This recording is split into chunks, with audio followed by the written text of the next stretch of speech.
Welcome to the first ever episode of the Liverpool Splash Zone podcast, where we talk about Liverpool sports and news going around. I'm Gavin, Kenna, here with Addison, Sullivan. I'm currently not in any sports, but I am a lacrosse player coming up in the season. Yep. Same with Addie. So am I, and we're excited for season. Yep.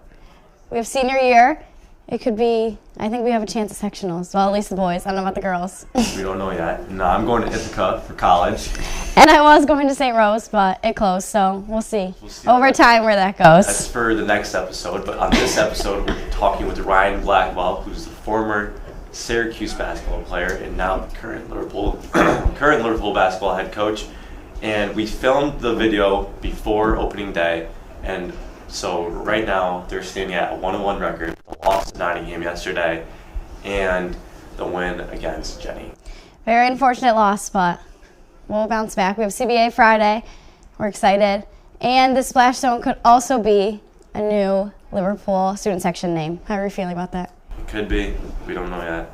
We'll keep you updated on that. Enjoy. What inspired you to be a coach?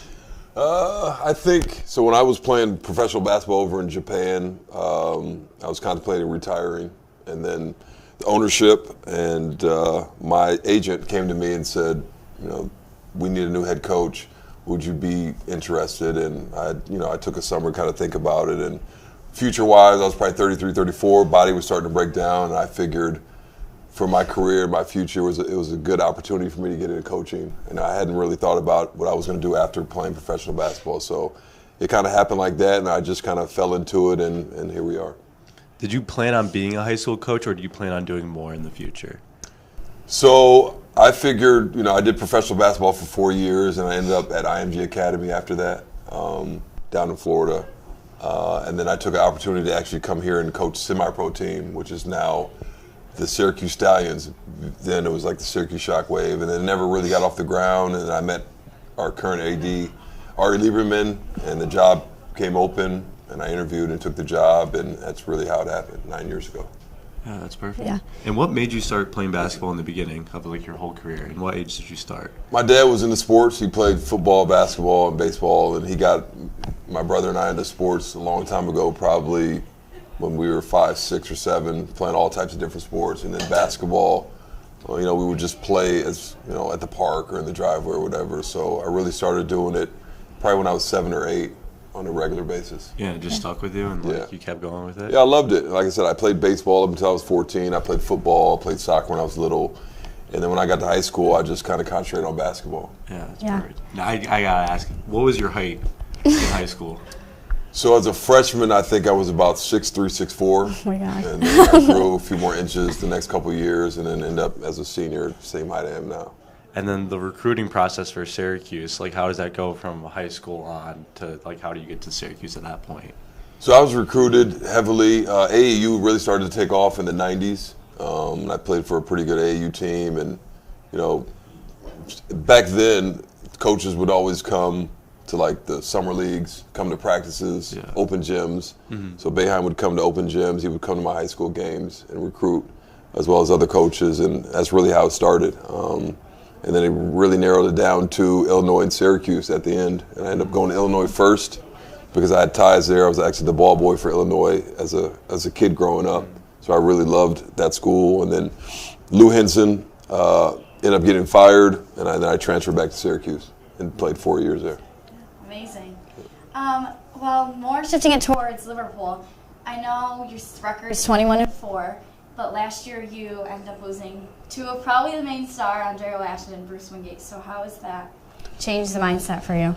So yeah, it's a good opportunity for a lot of other guys to step up. We're returning Freddie Fowler and Calum, and Owen Michaud played significant minutes last year, and Brady Seymour and Sal were on the team. So we have guys that understand our system and how we want to play, and they understand what it takes to win. And then we have a good crew of JV guys and newcomers coming up. They're really talented. And over the summer, we played 2 different summer leagues, and we got to kind of see what guys can step up and play. So I'm really excited about the challenge of trying to win another sectional title, with the departure of Dreo and Bruce. It'll be fun. Yeah, of course. And is there a difference in the play style with it, especially losing Dreo and Bruce, more dynamic? Absolutely. As a coach, that's my job to put the guys and fit the pieces in the right places. I think one of the surprises will be Giancarlo because he hasn't played in 2 years. Yeah. So people don't know what to expect from him. But he started the other day for us in the scrimmage game versus McQuaid. So he'll be a nice addition for us. And like I said, we're a talented group. Obviously, it hurts losing those guys in prep school, but we have a great pipeline in Liverpool. Our system is really good. Our program is really good. So I think we'll have another shot to win another sectional title. Yeah. What did you think, Addie, about the scrimmage? So I went to the scrimmage. I didn't watch much, but what I did watch, they seemed very upbeat and like they knew what they were doing and they worked really well together. So that's a positive.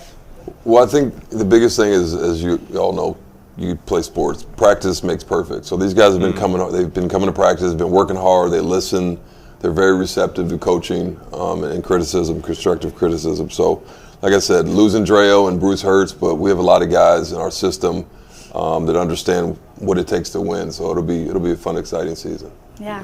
It's gonna be really exciting, especially with all the guys. And I feel like I know some of the guys on the team. I feel like the chemistry between them is all there. Yeah, So you play with some of the guys, Brady and Mish and Sal. They're great leaders. They understand how to play the game the right way. And as I've told them at the beginning of the season, the voice shouldn't always come from me and the coaches. Yeah. Other guys have to step up and be leaders, and that's why they've been chosen as captains for our team.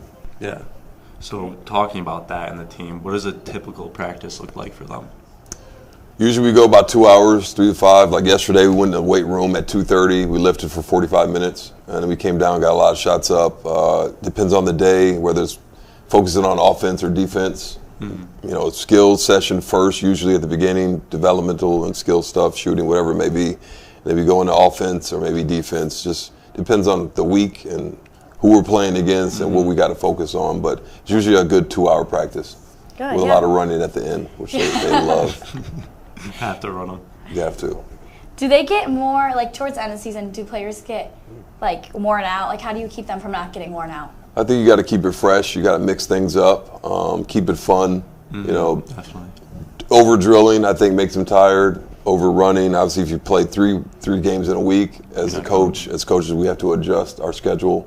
So we'll keep it a little bit lighter, fun games, one-on-one, a little bit more scrimmaging some days than other days. So I think it's just keeping it fresh and keeping their minds engaged. Yeah. So you play West Jenny tomorrow. Yep. Your sectional championship competitor that you beat last year. So what are your thoughts about that game? It's actually 2 years in a row we've played them in the sectional finals. It's ironic that we played the same 3 teams in the sectionals, Proctor, CBA, and West Jenny in the finals 2 years in a row, and we were lucky enough to win.